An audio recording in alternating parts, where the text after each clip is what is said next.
नमस्कार, आप देख रहे हैं एनएमएफ न्यूज में आपके साथ शबनम। महाराष्ट्र में एक नई सरकार का गठन हो गया है। फडणवीस मुख्यमंत्री बन गए हैं, तो वहीं अजीत पवार और एकनाथ शिंदे ने डिप्टी सीएम पद की शपथ ली है। शिंदे ने शपथ तो ले ली, लेकिन बवाल अभी खत्म नहीं हुआ है। कहा जा रहा है कि शिंदे डिप्टी सीएम की शपथ लेने के बाद भी खुश नहीं है और वो अमित शाह से अब मुलाकात करने वाले हैं। सूत्रों के हवाले से बड़ी खबर सामने आ रही है कि शिंदे अब कुछ शर्तों को लेकर दिल्ली पहुंचेंगे और अमित शाह से बंद कमरे में मुलाकात करेंगे। बताया जा रहा है कि शिंदे महाराष्ट्र में शपथ ग्रहण के बाद ही अमित शाह से मुलाकात करने वाले थे, लेकिन अमित शाह और प्रधानमंत्री मोदी शिंदे से मुलाकात किए बिना ही दिल्ली लौट गए, जिससे शिंदे के खेमे में हलचल काफी बढ़ गई है। हालांकि अंदर ही अंदर विवाद सुलझाने की पूरी कोशिश की गई और यही वजह रही कि शपथ ग्रहण समारोह शांतिपूर्वक हो पाया। एकनाथ शिंदे ने और अजीत पवार ने डिप्टी सीएम पद की शपथ ली, फडणवीस ने मुख्यमंत्री पद की शपथ ली।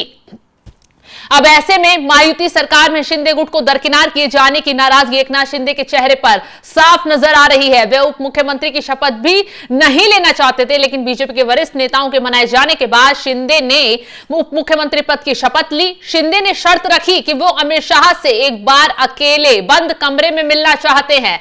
उनकी शर्त को भाजपा के वरिष्ठ नेताओं ने मान लिया है। सूत्रों की माने तो शिंदे उस वादे को लेकर अमित शाह से जवाब चाहते हैं जो उन्होंने विधानसभा चुनाव से पहले शिंदे से किया था।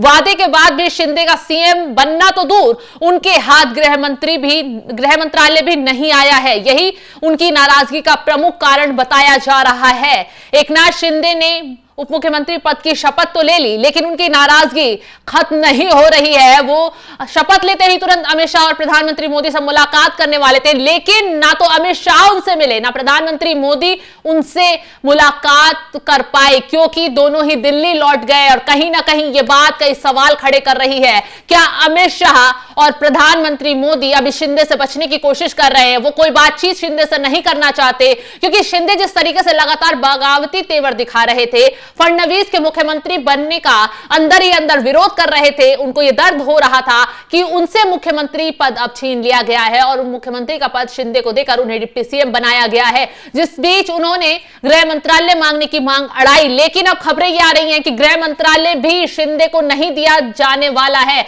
और शिंदे के साथ महाराष्ट्र में बड़ा खेल होता दिखाई दे रहा है। फिलहाल तो अभी मंत्रिमंडल के विस्तार का समय बाकी है। उसमें देखा जाएगा कि किस कोटे के किस पार्टी के कितने नेताओं को मंत्रिमंडल में शामिल किया जाता है। बताया जा रहा है कि शिंदे गुट 12 से 15 मंत्री पद मांग रहा है। अब शिंदे गुट को कितने मंत्री पद दिए जाते हैं और बीजेपी अपने पास कितने मंत्रालय रखती है और कितने अजीत पवार को देती है, यह बात भी कहीं ना कहीं महायुति में बवाल खड़ा कर सकती है, क्योंकि अजीत पवार भी अहम मंत्रालय मांग रहे हैं और शिंदे भी अहम मंत्रालय मांग रहे हैं। और हो सकता है इसी मांग को लेकर, इसी बातों को लेकर शिंदे अब तुरंत दिल्ली पहुंचेंगे और अमित शाह से अकेले में मुलाकात करेंगे। वो अमित शाह से क्या कहने वाले हैं, ये अभी टेंशन की बात महायुति के लिए बनी हुई है।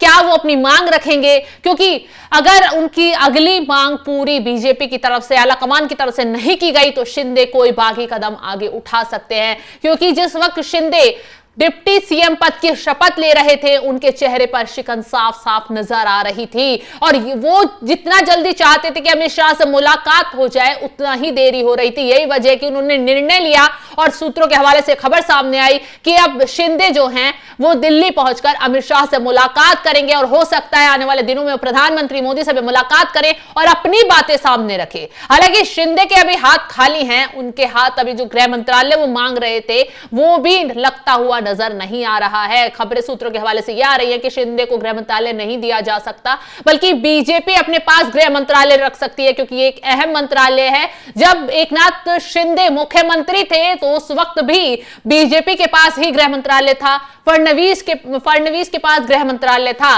और अब शिंदे लगातार इस मांग पर अड़े हुए हैं न गृह मंत्रालय दिया जाए। तो कहीं ना कहीं सरकार तो गठन हो गई, लेकिन सरकार के गठन होने के बाद भी विवाद थमने का नाम नहीं ले रहा है और यह विवाद महायुति की आगे की राह को कठिन करने वाला नजर आ रहा है। अब देखते हैं कि दिल्ली पहुंचेंगे, अमित शाह से मुलाकात होती है या नहीं, और मुलाकात होती है तो क्या बात होती है, क्या वो मांग अपनी रखते हैं, और उनकी मांग अगर पूरी नहीं होती है तो क्या महाराष्ट्र में फिर से एक सियासी बवाल देखने के लिए मिल सकता है? आपको क्या लगता है, क्या शिंदे अभी डिप्टी सीएम बनकर सही तरीके से महायुति में आगे चलेंगे या फिर बागी तेवर दिखाकर बीजेपी पर कोई दबाव बनाएंगे? कमेंट कर अपनी राय में जरूर बताएं। तमाम खबरों की अपडेट के लिए आप हमारे साथ जुड़े रहें। नमस्कार।